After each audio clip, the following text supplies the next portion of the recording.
ដួងចិត្តអូនព្រួយស្ទើរតែស្លាប់ហើយ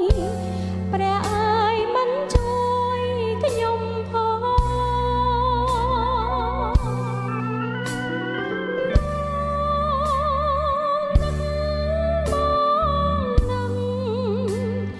ប្រើប្រែទ្រង់សៅមកស្នេហ៍ស្នងមិនគួរឃ្លាតឆ្ងាយរសជាតិក្តីស្នេហ៍យល់ហើយមិនដាច់ប្រែបែកបែកធ្វើឲ្យអូនព្រួយ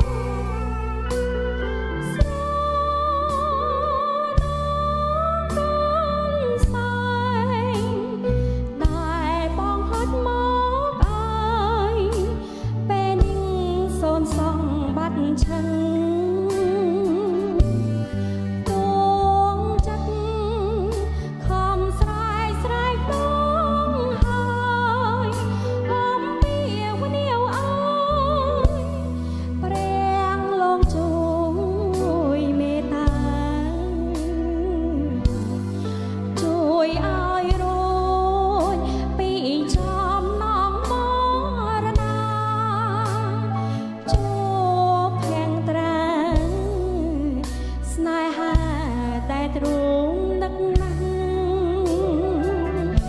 ដឹងខ្លួនខំពិត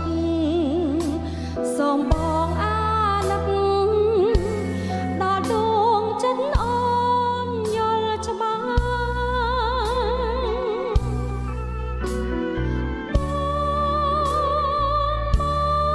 ជួយអូនជួយឲ្យរួចស្រឡាញ់ពេលនេះបាត់ទៅទីណា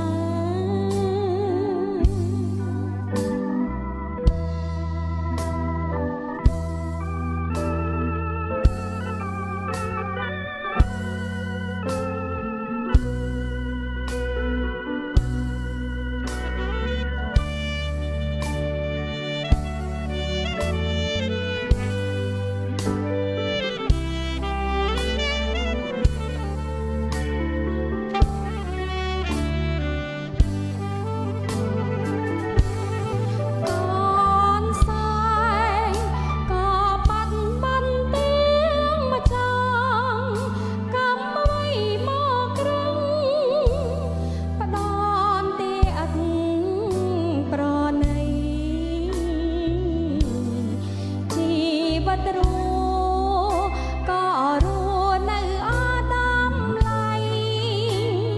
ចិត្តស្រមៃឃើញថ្លៃចប់នៅជានិច្ចមនអទេវតាសូមជួយ